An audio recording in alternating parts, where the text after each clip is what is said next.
qualquer governante, mas também a oposição, ao assumir o poder, uma das primeiras coisas que ele faz é reescrever o passado.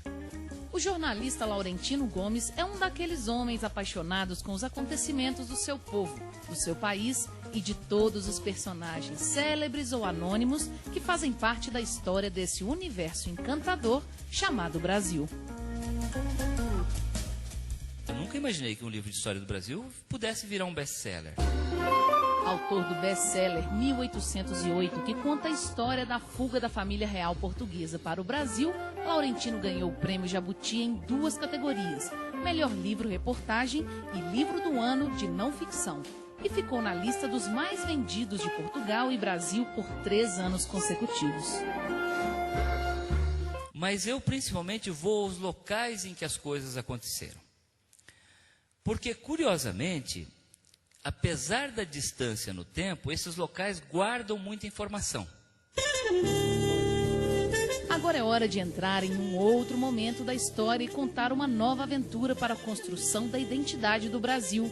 Depois de 3 anos de pesquisas, Laurentino lança 1822. Para ele, a independência resultou de uma notável combinação de sorte, acaso, improvisação e também da sabedoria de algumas lideranças incumbidas de conduzir os destinos do país naquele momento de grandes sonhos e perigos.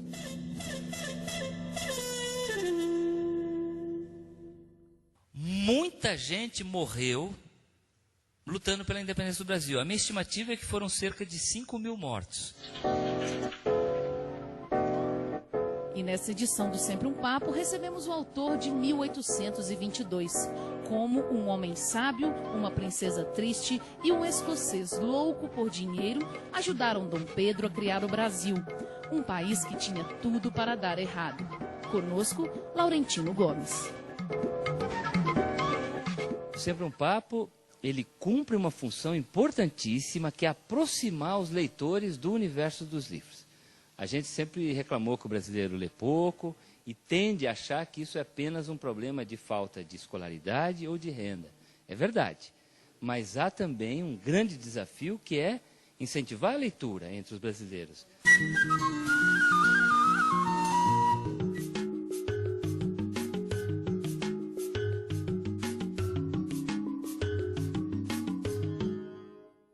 Como um homem sábio, uma princesa triste e um escocês louco por dinheiro ajudaram Dom Pedro a criar o Brasil, um país que tinha tudo para dar errado e, no entanto, deu certo?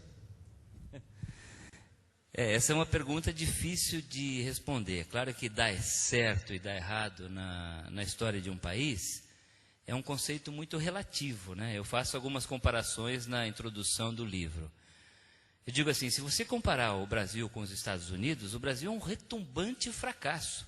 Os Estados Unidos têm um produto interno bruto 13 vezes superior ao nosso, já ganhou, se eu não me engano, 73 prêmios Nobel, já botou um homem na Lua, tem um dos maiores índices de desenvolvimento humano do planeta, e o Brasil nunca ganhou um prêmio Nobel, não conseguiu botar um satélite em órbita, tem uma economia ainda com muitas dificuldades, e patina em níveis intoleráveis de pobreza. Então, por essa perspectiva, o Brasil seria um fracasso. Se você comparar com o Haiti, um país mergulhado em guerra civil, agravado com problemas de terremoto, essa coisa assim, o Brasil é um sucesso. Então, mas o Brasil, ele se sai melhor na fotografia quando comparado consigo mesmo. E eu mostro que em 1822, a própria existência do país era improvável. O país na sua forma atual, ou seja, um Brasil grande, integrado, de dimensões continentais. A possibilidade maior é que o Brasil se fragmentasse em 3 ou 4 nações independentes, como, aliás, estava acontecendo com a América Espanhola. Quem observasse o Brasil em 1822 teria razões de sobra para duvidar de sua viabilidade como nação independente e soberana. De cada 3 brasileiros, 2 eram escravos, negros forros, mulatos, índios ou mestiços. Era uma população pobre e carente de tudo, que vivia à margem de qualquer oportunidade em uma economia agrária e rudimentar, dominada pelo latifúndio e pelo tráfico negreiro. As perspectivas de fracasso, portanto, pareciam bem maiores que as de sucesso. Qual que foi o papel fundamental de José Bonifácio e Pedro II nesse contexto? Essa é uma parceria fundamental. É quase impossível entender esse Brasil que emerge independente das margens do Ipiranga, no dia 7 de setembro de 1822, sem observar José Bonifácio e Dom Pedro I, ou o príncipe regente Dom Pedro. Esse é um príncipe de apenas 22 anos que o pai deixa no Rio de Janeiro, em 1821, com a responsabilidade de cuidar, de governar um país 93 vezes maior do que a pequenina metrópole portuguesa. Em 1821, ele estava assustadíssimo com as pressões que a história lhe impunha, pressões entre portugueses, brasileiros, federalistas, republicanos, monarquistas. Ele escreve uma carta curiosíssima para o pai, Dom João VI, em que ele diz assim: pai, por tudo de mais sagrado que há nesse mundo, me dispensa desse emprego. Olha só, o príncipe pedindo dispensa do emprego. Mas ele logo é cooptado pelas elites brasileiras, representadas por José Bonifácio de Andrade e Silva. E ele assume a liderança do projeto de independência. José Bonifácio era um dos homens mais experientes e cultos da época. Ele tinha morado 36 anos na Europa. Era um grande mineralogista. Ele descreveu 12 espécies novas de minerais, 12 tipos de minerais. Tinha sido professor em Coimbra, viu a Revolução Francesa nas ruas de Paris.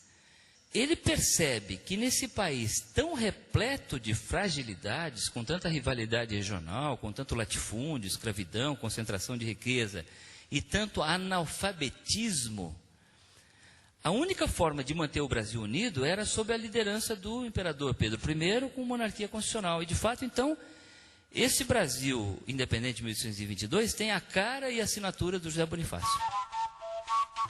Um resumo das ideias de Bonifácio pode ser observado nas instruções que escreveu para a bancada paulista às Cortes de Lisboa, em 1821.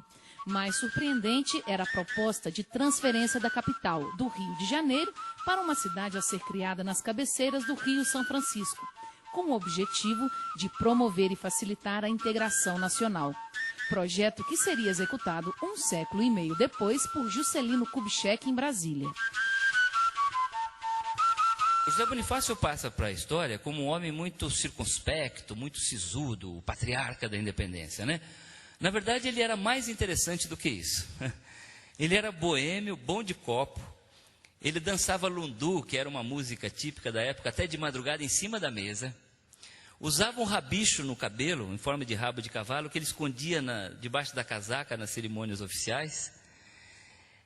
Ele era muito parecido com Dom Pedro nesse aspecto da vida pessoal. Ele era um homem, uma força viva muito grande, né? Mas, principalmente, era um homem muito experiente. Agora, ele tinha um projeto de Brasil bastante avançado para a época. Ele era a favor não só de monarquia constitucional, sob a liderança de Dom Pedro, mas educação para todos, reforma agrária pela taxação progressiva do latifúndio improdutivo, um Estado laico, respeito às instituições, coisa que não é muito comum no Brasil, incentivo à indústria e à agricultura, proteção do meio ambiente. Ele defendia replantio de árvores já naquela época, abolição da escravatura, com educação e terras para os escravos libertos, e, curiosamente, a transferência da capital do Rio de Janeiro para uma cidade próxima ao Triângulo Mineiro. Ou seja, o José Bonifácio já imaginava Brasília mais de um século, quase 1 século e meio antes de Juscelino Kubitschek. Então, ele achava que era preciso transferir a capital para o centro do Brasil como forma de favorecer a integração nacional. E essa a liderança dos dois, como é que os dois funcionaram juntos para esse objetivo? O José Bonifácio ele tem uma relação paternal com o Dom Pedro I. Mas, principalmente, o Dom Pedro é o mentor intelectual.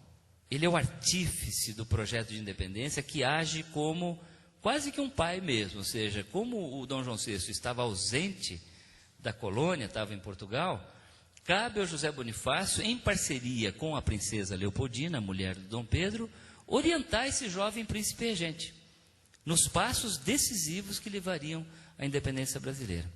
E como é que Dom Pedro deu sequência a isso? Qual que era o discurso, a posição de Dom Pedro nessa história? O Dom Pedro é um homem muito curioso, porque ele é muito repleto de contradições, né? Então, ele tem um discurso liberal, mas uma índole autoritária.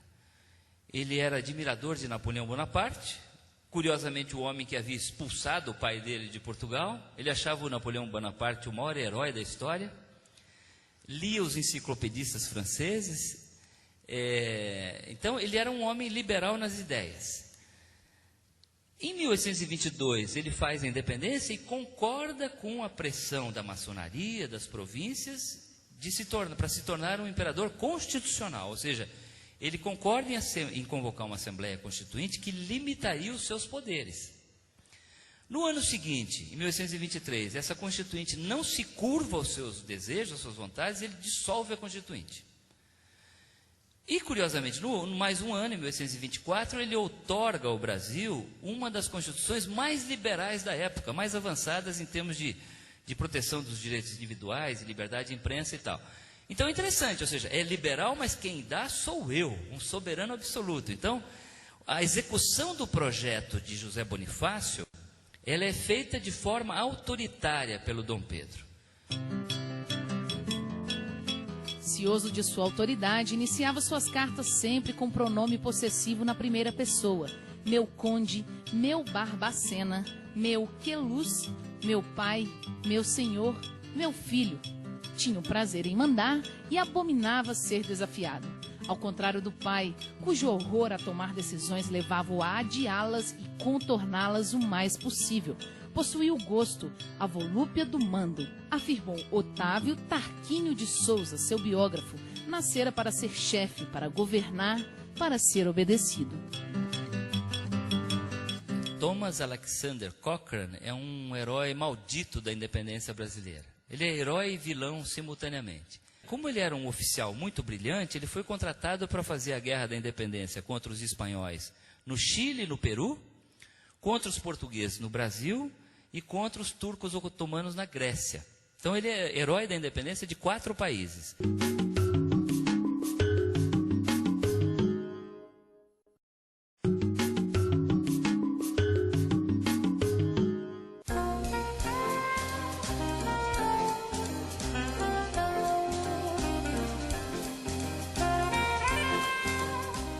Me fala um pouco agora como é que os dois livros estão se integrando, como é que você começou no 1808? O 1808 é resultado desses bons acasos da vida, né? Eu era jornalista na revista Veja, a revista tinha um projeto de fazer uma série de especiais sobre a história do Brasil, e eu tinha ficado com a missão de coordenar uma equipe que ia estudar a presença da corte portuguesa no Rio de Janeiro e fazer esse especial. O projeto foi cancelado e eu segui em frente. Aí eu sabia que havia uma efeméride, a comemoração dos 200 anos da chegada da corte. E o jornalista precisa ter esse senso de oportunidade, que os americanos chamam de timing, né? Você vai saber que naquele momento as pessoas estarão mais aptas, mais preparadas para ler, para se interessar por um determinado assunto. Lancei o livro e ele me pegou de surpresa. Realmente, eu nunca imaginei que um livro de história do Brasil pudesse virar um best-seller. E o 1822 eu fui quase que obrigado a escrever, porque os leitores começaram a me perguntar, ok, você contou a vinda da corte, a transformação, mas e daí? E a consequência? E a independência? O Dom Pedro, o José Bonifácio e o primeiro reinado? Então, o 1822 ele é quase que um segundo volume do 1808. É uma obra em 2 volumes. Eu geralmente me planejo bem para escrever, ou seja, uma vez tomada a decisão de fazer o livro, eu leio 3, 4 obras de referência e já começo a imaginar quais serão os capítulos que eu vou escrever. E geralmente eu abro no computador 20, 25, 30 arquivos em Word para ir botando ali toda a pesquisa que eu faço desde então. Claro que esses capítulos mudam, depois 2 capítulos viram 1 vira 2 e assim por diante. Mas eu sou muito metódico na pesquisa, então aí eu vou lendo, uma bibliografia puxa a outra. Então você lê Otávio Tarquínio de Souza e vai olhando as notas de rodapé, para descobrir onde estão as fontes que ele usou. E aí eu vou atrás também. É como um trabalho de garimpagem, né? de investigação, de detetive. Depois, no final, eu tenho um material bruto que geralmente é 5, 6 vezes superior em volume ao que o livro terá.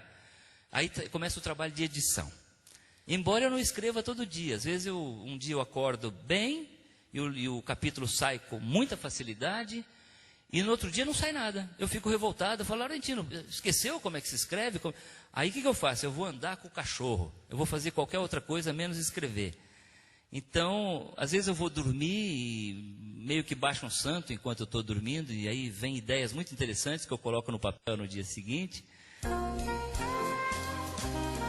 Durante 3 anos, pesquisei mais de 170 livros, artigos, teses de mestrado e doutorado, entre outros documentos. Também visitei os locais mais emblemáticos dos acontecimentos de 2 séculos atrás nesses 2 países.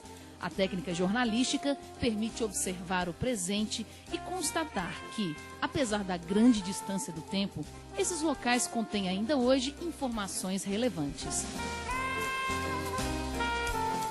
O que eu faço é um trabalho de reportagem, ou seja, eu sou um jornalista escrevendo sobre a história do Brasil. Então, embora eu use alguma metodologia acadêmica na pesquisa, de citar todas as fontes de referência no livro, acho que isso é importante, até para te dar uma legitimidade junto aos especialistas, né? Onde é que esse jornalista achou essa informação? Ah, está lá em Otávio Tarquínio, está em Carlos Oberhacker, está em Alberto Rangel, assim por diante.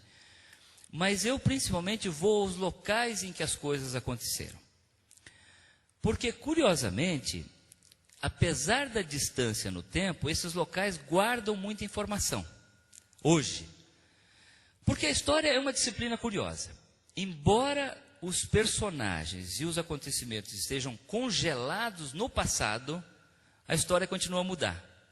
Então você ir, por exemplo, hoje no Museu Paulista do Ipiranga, tem lá muita informação a respeito da construção mitológica que os brasileiros, nas décadas e séculos seguintes, fizeram do Grito do Ipiranga. Está representado na iconografia, na construção, no próprio mausoléu do Ipiranga. Então, é importante você observar isso. Eu fui à Bahia ver a festa da independência, que não ocorre no 7 de setembro, ocorre no dia 2 de julho, que é a data da expulsão das tropas portuguesas de Salvador, em 1823. Uma festa que mistura desfile cívico, carnaval, candomblé. Então, é uma forma de observar como os brasileiros de hoje observam a sua própria história, interpretam a sua própria história. Isso é trabalho de reportagem.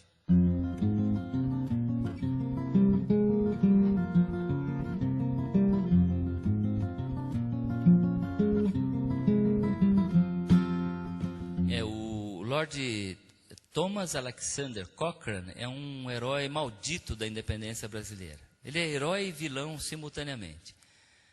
Eu descobri, aliás, é curioso, a minha primeira tendência, depois de fazer o 1808, era fazer uma biografia do Lord Cochrane. E desisti e decidi fazer uma narrativa completa da independência e do primeiro reinado.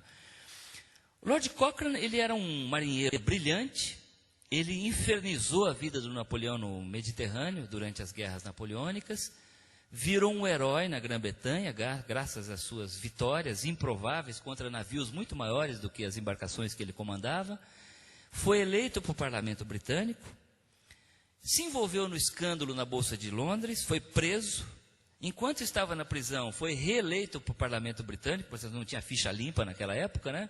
Ele fugiu da cadeia para se reassumir, foi preso dentro do parlamento britânico e reconduzido para a cadeia.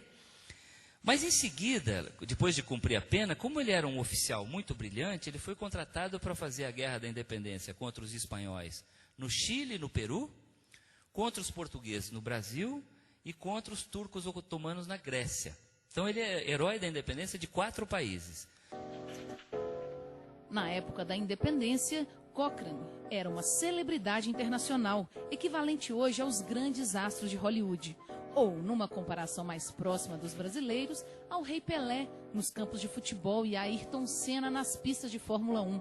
Herói dos mares, alto, bonito e destemido, seus feitos eram celebrados em romances e folhetins, debatidos nos jornais britânicos e alvo da inveja e da curiosidade do mundo todo. Mas ele era um homem muito ambicioso. Ele queria muito dinheiro, ele era um mercenário. Então, Ele teve uma participação fundamental na Guerra da Independência, na expulsão dos portugueses do Norte e do Nordeste. Ele é o fundador da Marinha Brasileira, o primeiro almirante da Marinha Brasileira, mas ele fez duas coisas abomináveis. Ele saqueou a cidade de São Luís do Maranhão, apontou o canhão para a cidade e falou: se vocês não me derem o que eu quero, eu vou bombardear a capital maranhense. E em seguida ele roubou um navio brasileiro, porque o Dom Pedro não tinha dinheiro para pagar o que ele julgava merecer.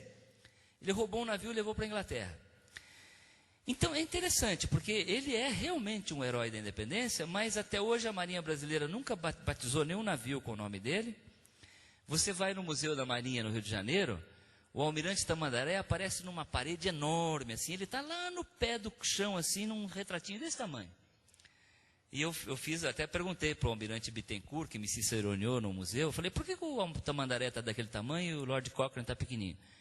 Ele falou: ele roubou um navio nosso, né, Laurentino? Isso é muito difícil de perdoar. E o que ele fez objetivamente para ser herói brasileiro? Ele expulsou os portugueses do Norte e do Nordeste. Primeiro que ele tinha uma fama de um marinheiro indomável, de um brilhante marinheiro, né? E em Salvador, ele bloqueou o porto de Salvador, impedindo que os portugueses recebessem alimentos, munições, navios, reforços por mar. O exército brasileiro bloqueou pelo recôncavo. Então, houve um sítio em Salvador que durou meses.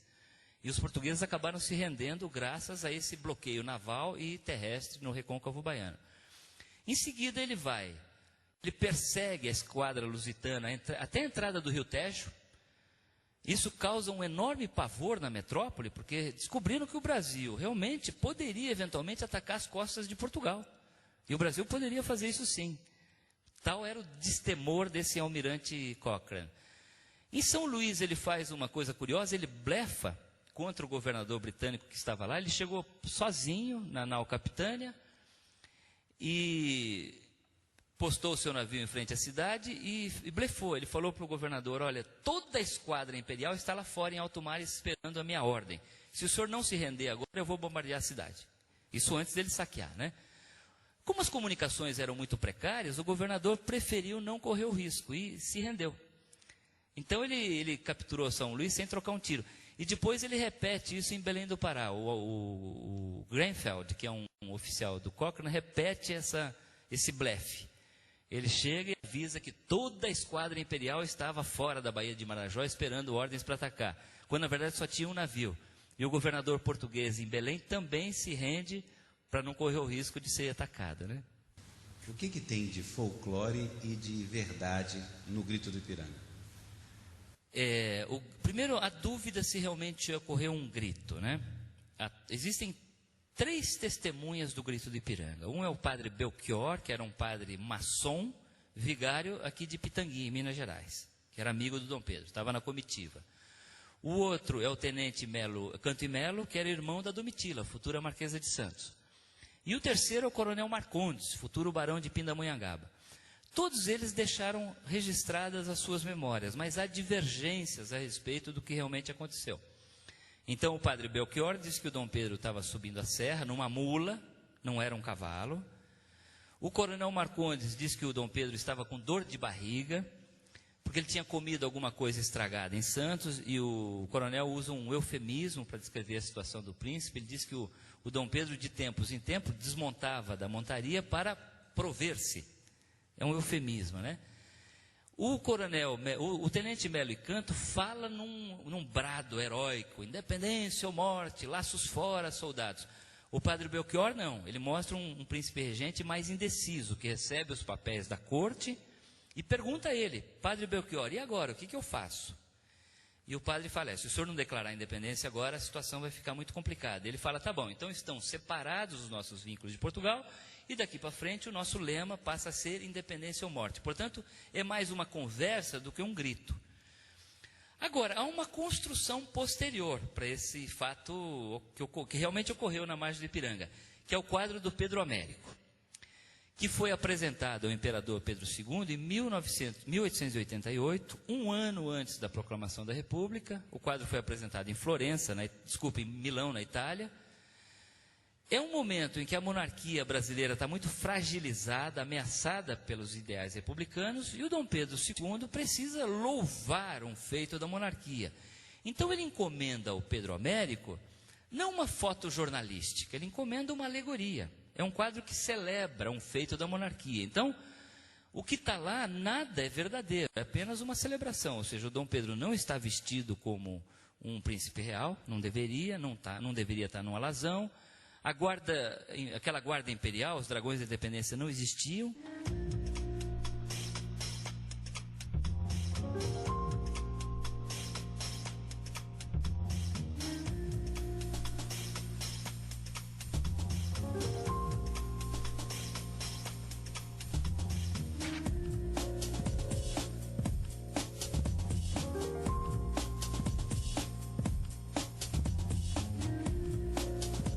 Muita gente morreu lutando pela independência do Brasil. A minha estimativa é que foram cerca de 5.000 mortos. No Norte e Nordeste houve uma guerra que durou mais de 1 ano e meio. Numa única batalha no Piauí, a Batalha do Pirajá, travada no dia 13 de março de 1823, morreram cerca de 400 brasileiros. E hoje você vai lá, as sepulturas estão todas abandonadas, praticamente ninguém sabe o que aconteceu ali.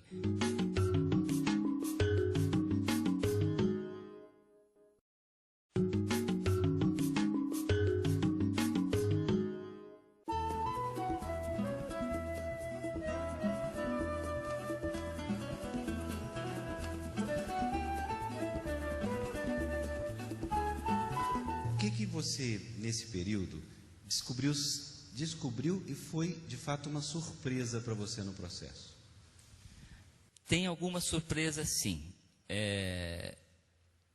Eram coisas que eram conhecidas, vamos dizer assim, dos historiadores, dos especialistas, mas talvez não tivessem chegado ao grande público. E esse é o meu objetivo, né? Ampliar o conhecimento da história do Brasil com o uso de uma linguagem jornalística. Primeira coisa, a independência não foi resultado de um desejo genuíno de separação por parte dos brasileiros. Foi resultado de uma guerra civil entre os portugueses. Essa é uma tese do historiador Sérgio Buarque de Holanda. Até as vésperas do Grito do Ipiranga, a maioria das lideranças brasileiras defendia a continuação do Reino Unido, Brasil, Portugal e Algarve, na forma criada pelo Dom João em 1815. Só que ocorre uma guerra civil em Portugal, entre portugueses metropolitanos que tinham perdido todos os privilégios do monopólio do comércio colonial com a vinda da corte para o Rio de Janeiro, e portugueses que acompanham a corte. Eu já estava no Brasil. Então é uma guerra de natureza econômica, mas também de natureza política, porque os reflexos da Revolução Francesa chegam rapidamente a Portugal. Um grupo numeroso de líderes portugueses se converte às ideias revolucionárias, liberais. Então havia, nessa altura, portugueses monarquistas, absolutistas e liberais, mas também portugueses republicanos, federalistas, e há uma guerra civil entre eles, desencadeada por um episódio chamado Revolução Liberal do Porto de 1820.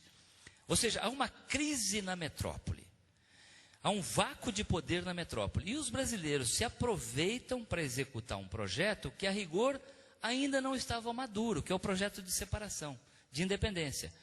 E que é um projeto que só se viabiliza pela presença do príncipe herdeiro no Brasil, do Dom Pedro. Porque, caso contrário, se o Brasil tivesse optado por uma via republicana, como esse projeto ainda não estava organizado, o sofrimento teria sido muito maior e provavelmente o resultado seria uma guerra civil e a fragmentação do território. E qual que é o papel da igreja nessa hora?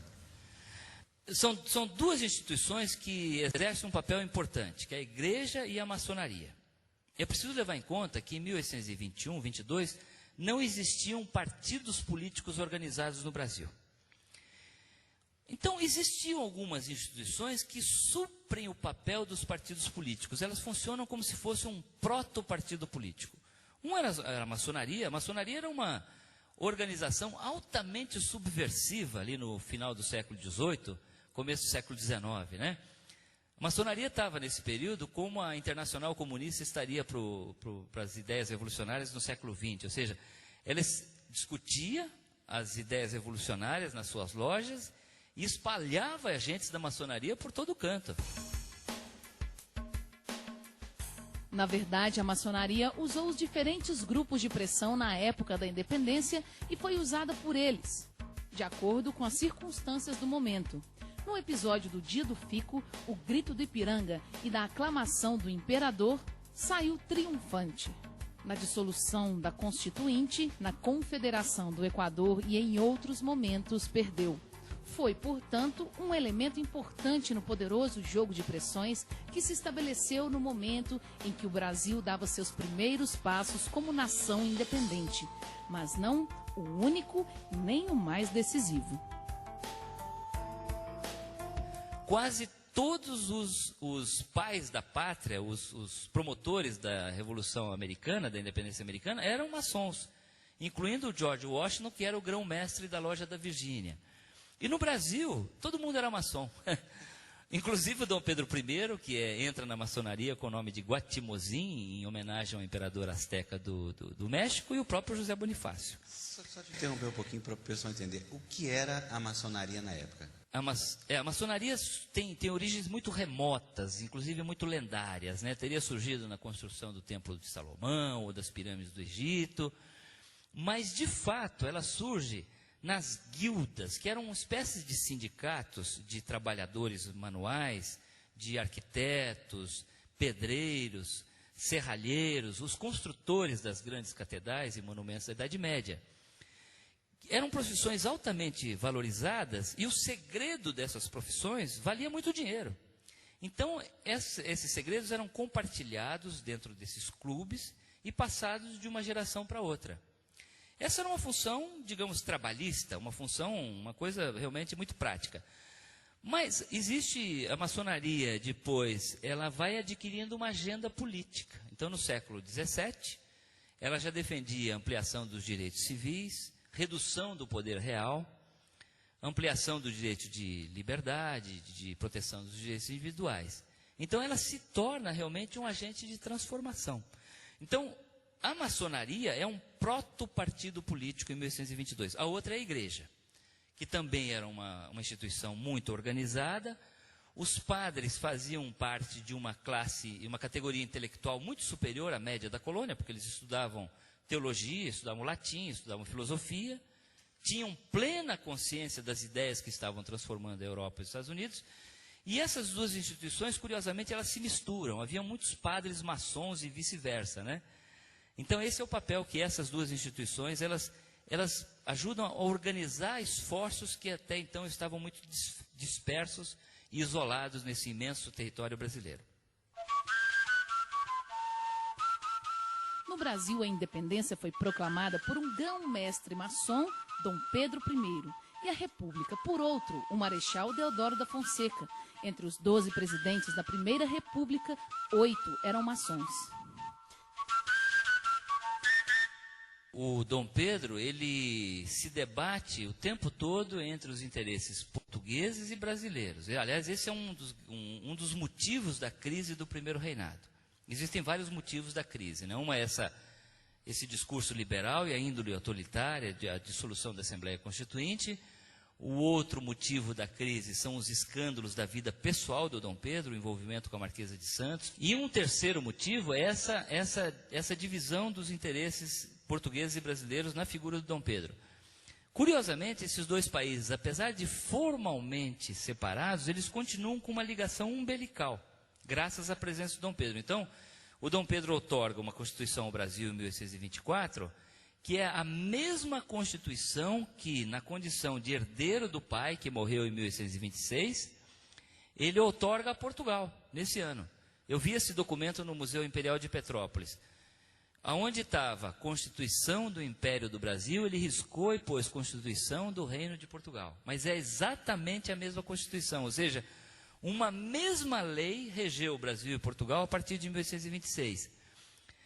É muito curioso, porque isso leva à abdicação do Dom Pedro em 1831, e hoje, mesmo depois da morte, ele continua dividido entre Brasil e Portugal. O coração do Dom Pedro está na Igreja da Lapa, na cidade do Porto, e os restos mortais, os demais restos mortais, estão no Ipiranga, em São Paulo. O que é muito simbólico, né? Ele passou a vida dividido entre Portugal e Brasil, e na morte ele continua dividido entre os dois países também. Não, peraí, me explica direito. O coração dele O Dom Pedro, o Dom Pedro, quando ele abdicou o trono brasileiro, ele voltou a Portugal para enfrentar o irmão Dom Miguel, que havia usurpado o trono num golpe absolutista. O trono, teoricamente, pertencia à filha mais velha de Dom Pedro, a princesa Maria da Glória, em favor de quem ele tinha abdicado em 1826, depois de outorgar a Constituição Portuguesa. O Dom Pedro foi rei de Portugal por algumas semanas com o nome de Dom Pedro IV. Ele acumulou as duas coroas, né? A brasileira e a portuguesa. Ao voltar para Portugal, ele desembarcou na cidade do Porto, à frente de um exército liberal que tinha 7.000 soldados. O irmão tinha 80.000. E durante mais de um ano, ele resistiu a um cerco horroroso na cidade do Porto, que devastou a saúde dele. Ele realmente morre logo em seguida. Mas antes de morrer, graças a esse cerco, ele virou o jogo e ganhou a guerra contra o irmão. Então, em sinal de gratidão, ele doou à cidade do Porto o seu coração, que foi retirado do seu cadáver e depositado dentro de uma ânfora de cristal. Essa ânfora está na Igreja da Lapa, na cidade do Porto. Mas, por um fenômeno fotoquímico, ou seja, a influência da luz, esse coração continua crescendo. Ele vem crescendo ao longo de quase 200 anos. E já não cabe mais dentro da ânfora de cristal. Então a Irmandade da Lapa, que tem a responsabilidade de cuidar do coração do Dom Pedro, decidiu lacrá-lo num lugar absolutamente escuro, sem presença de nenhuma luz, atrás de uma parede. Então ninguém mais hoje pode ver o coração do Dom Pedro. O último brasileiro autorizado a vê-lo foi o Fernando Henrique Cardoso, o presidente, quando lá esteve numa visita oficial. Eu também me surpreendi com a informação de que o processo de separação do Brasil e de Portugal não foi tão pacífico quanto se imaginava. Sempre se disse que foi um processo pacífico, negociado dentro da família de Bragança, entre o pai, Dom João VI, e o filho Dom Pedro. Não é verdade. Muita gente morreu lutando pela independência do Brasil. A minha estimativa é que foram cerca de 5.000 mortos. No Norte e Nordeste, houve uma guerra que durou mais de 1 ano e meio. Numa única batalha no Piauí, a Batalha do Pirajá, travada no dia 13 de março de 1823, morreram cerca de 400 brasileiros. E hoje você vai lá, as sepulturas estão todas abandonadas, praticamente ninguém sabe o que aconteceu ali. Qual cidade? Fica na cidade de Campo Maior, a 80 quilômetros de Teresinas, no meio de uma floresta de carnaúba. Eu estive lá, né, fazendo esse trabalho de reportagem. Então, o processo de independência, ele foi muito mais violento e conflituoso do que se imagina. Aí você me perguntaria, então, por que passou para a história como um processo pacífico? Porque este poder imperial conferido ao Dom Pedro, ele, para se legitimar, também procura passar a imagem de um poder integrador, pacificador, organizador do vasto Império Brasileiro. Então ele constrói essa ideia de um processo pacífico, mas não é verdade. Foi na base da guerra, muita batalha, muita briga em campos, roças, praias, mares, que levou à independência do Brasil.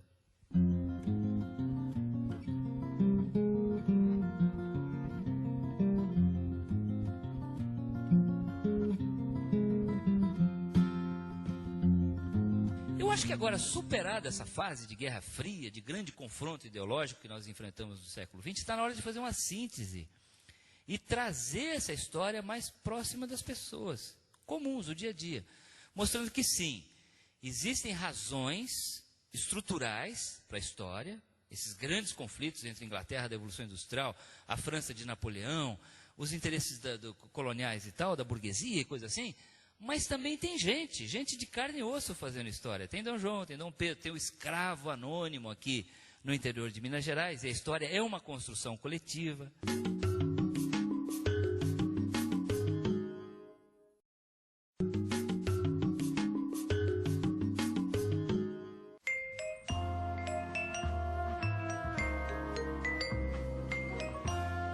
Meu próximo livro é uma terceira data, é 1889, sobre o Segundo Império e a proclamação da República. Eu acho que são 3 datas ícones da construção do Brasil, especialmente do Estado brasileiro, durante o século XIX. Ou seja, 1808, com a chegada da Corte, essa grande transformação. 1822, que é o resultado da mudança da Corte, a independência. em 1889, que é essa grande ruptura no processo político brasileiro. Acaba a monarquia, começa a república. O que deixa o Brasil meio sem pai nem mãe, porque o novo regime, para se legitimar, ele desconstrói os heróis do regime anterior, os heróis da monarquia, e começa a construção de novos heróis, por exemplo, o Tiradentes, né? Que é uma construção republicana. Então é muito curioso, porque isso se reflete na forma como a gente hoje olha o passado. É um país com poucas referências sólidas, né? Laurentino, o que a Inconfidência Mineira deixou para os acontecimentos que vieram para frente? A independência do Brasil ocorreu em meio a um dos períodos mais revolucionários da história da humanidade. É um momento de grande transformação em todas as áreas, nas artes, com Beethoven, com Goethe, com Goya. Tem uma transformação na tecnologia, com a Revolução Industrial movida pelas máquinas a vapor na Inglaterra. Tem uma revolução na medicina, no saneamento, com a descoberta da vacina contra a varíola e a criação das primeiras polícias sanitárias, que eram uma tentativa de organizar o caos no saneamento que havia nas cidades na Europa. Mas é, principalmente, um momento de revolução pelas ideias. E as ideias eram muito perigosas, né? Porque elas propunham uma nova forma de organizar e governar sociedades. Então, assim, até então o regime conhecido era de monarquia. Todo o poder emanava do rei e em seu nome era exercido.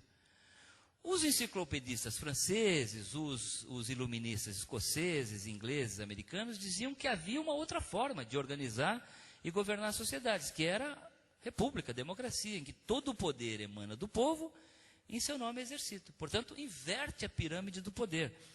Então, as ideias eram muito perigosas, porque elas mexiam em todo um sistema estabelecido de distribuição de poder, de riqueza, de título de nobreza, de privilégios. Ou seja, na Inconfidência Mineira foi descoberta, por exemplo, nos autos da Inconfidência, uma coleção completa da enciclopédia francesa na casa de um padre em Mariana, o Cônego Vieira. Prova de que essas ideias revolucionárias já estavam presentes nessa colônia atrasada, analfabeta e não educada, né? A maré de inovações na Europa e nos Estados Unidos chegaria com algum atraso no Brasil, mas teria efeito igualmente devastador. Situada do outro lado do mundo, a América Portuguesa fora mantida até 1808 como uma colônia analfabeta, isolada e controlada com rigor. A proibição de manufaturas incluía a indústria gráfica e a publicação de jornais. A circulação de livros estava submetida a 3 instâncias de censura. Apesar do isolamento e do atraso, as ideias revolucionárias chegavam ao Brasil, mas geralmente de forma clandestina, em publicações contrabandeadas ou reuniões de sociedades secretas, como a maçonaria. Na Conjura Baiana, que também é conhecida como Revolta dos Alfaiates, de 1798, muitos dos réus implicados na rebelião eram pessoas muito simples. Alfaiates, sapateiros, escravos, negros alforriados. Ou seja, é sinal que essas ideias revolucionárias chegavam também às camadas mais simples da população. Então, a Inconfidência Mineira, ela tem um forte caráter simbólico. Ela mostra que o Brasil realmente estava se transformando pelas ideias que promoviam esse grande vendaval, essa grande tempestade de transformações na Europa e nos Estados Unidos naquela altura. Eu queria que você me falasse dessa sua vivência, porque nós, como professores, quando utilizamos o material dessa escrita dos bastidores, ele encanta muito mais e os meninos percebem muito mais o que é história do que eu buscar os fatos que o vestibular vai cobrar, né? Então, a gente encanta através dessa literatura, dessa leitura que é do bastidor e que é cheia de vida, cheia de vivências, e trabalhamos o factual, porque é isso que vai ser cobrado lá na frente. Então, os meninos muitas vezes falam, mas o que você me falou, agora está dizendo lá atrás que não era nada disso, que existe toda uma trama por detrás. Mas olha, eu tenho que te mostrar um caminho que você vai ser cobrado lá na frente, mas eu vou te mostrar que ele é muito mais do que isso, do que é cobrado para você, e é muito mais vivo do que isso, muito mais próximo do humano do que esse fato que foi eleito aí para ser cobrado de você daqui tantos anos após os estudos de história. Como que você vivencia essa realidade? Aliás, eu fico muito feliz de ouvir essa sua observação, porque eu, aliás, dedico o 1822 a todos os professores de História do Brasil no seu trabalho anônimo de explicar as raízes de um país sem memória. Porque eu acho que o que eu procuro fazer com esse livro tem um leitor geral que se interessa por História do Brasil, mas eu acho que ele pode facilitar muito a tarefa do professor que está ali na dura rotina de ensinar a história para crianças, adolescentes, e é muito difícil, né, você estudar a forma, às vezes, como ela é tratada na grade curricular, que é uma história muito segmentada, com datas, nomes, acontecimentos que um estudante adolescente, uma criança, não consegue relacionar. Então, acho que essa história, como ela tem uma narrativa um pouco mais solta, mais jornalística, ela pode dar esse pano de fundo, ajudar o professor. Claro que, se você ensinar só dessa forma, talvez comprometa a avaliação do estudante na prova, no vestibular. Mas ela ajuda a dar o panorama de fundo, né? Eu acho que uma coisa interessante é que essa história precisa ser aproximada das pessoas. Eu observo dois momentos importantes no estudo e no ensino de história do Brasil. Um é uma história apologética do final do século XIX, do Visconde de Porto Seguro, que é o Francisco Adolfo de Van Hagen, que é a celebração dos heróis nacionais, esses heróis de estátua de pedra e bronze em praça pública. Que são pessoas, mas são pessoas distantes da nossa realidade do dia a dia. Elas são quase inatingíveis. Depois, no meados do século XX, muito influenciado até pelo pensamento marxista, surge um estudo de história que se baseia muito nos macrofenômenos. Lutas de classes, interesses geopolíticos, econômicos, como se a história se limitasse a essa superestrutura. E as pessoas desaparecem da história, como se a história não tivesse agentes físicos. Ela fosse produto apenas de grandes interesses de classe, de geopolíticos, econômicos, assim por diante. Eu acho que agora, superada essa fase de Guerra Fria, de grande confronto ideológico que nós enfrentamos no século XX, está na hora de fazer uma síntese e trazer essa história mais próxima das pessoas, comuns, do dia a dia. Mostrando que sim, existem razões estruturais para a história, esses grandes conflitos entre a Inglaterra da Revolução Industrial, a França de Napoleão, os interesses coloniais e tal, da burguesia e coisa assim, mas também tem gente de carne e osso fazendo história. Tem Dom João, tem Dom Pedro, tem o escravo anônimo aqui no interior de Minas Gerais, e a história é uma construção coletiva. Qualquer pessoa que vá às urnas votar está participando da construção da história. Então é importante isso. O que eu procuro fazer é usar uma referência acadêmica, portanto eu não misturo ficção com não ficção, eu não preencho lacunas do conhecimento histórico com ficção, eu só uso fontes credenciadas, reconhecidas pela academia, mas a minha narrativa é literária, né? Então, por exemplo, na abertura do capítulo da Leopoldina, eu digo que Dona Leopoldina Pororó tem um nome comprido, tinha todas as virtudes que o Dom Pedro valorizaria numa mulher, menos o fundamental, beleza e sensualidade. É uma linguagem literária, mas eu estou usando fontes que realmente citam esse fato, né? Ele é verdadeiro. Mulher certa, casada com um homem errado. Leopoldina reunia um conjunto notável de virtudes no campo do saber, da educação, das boas maneiras e da sensatez na forma de agir. A intelectual e virtuosa Leopoldina era, porém, rechonchuda e desleixada, com as roupas e o corpo. Preferia colecionar rochas, borboletas, plantas e animais silvestres, a participar das festas e noitadas que tanto fascinavam o marido. Agora, até que ponto a ilustração da história privada, que é o ponto de partida do seu trabalho e de outros historiadores, podem influenciar na história verdadeira? Tomo como exemplo a questão da história de Dom Pedro e Marquesa de Santos, por exemplo. A história privada, ela ajuda a compor o cenário. Por exemplo, você traçar um perfil psicológico do Dom Pedro ajuda a entender as decisões que ele tomou. E isso é parte da história privada.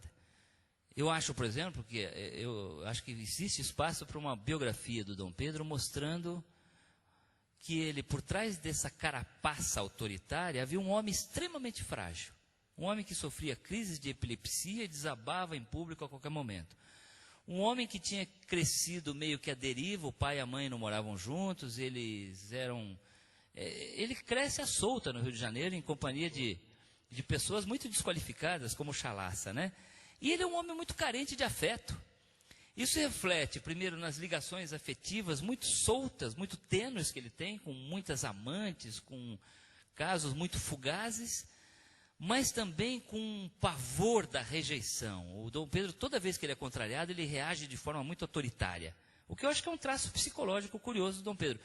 Então, são novas visões da história que ainda exigem novos estudos. Então, a história não é contada apenas por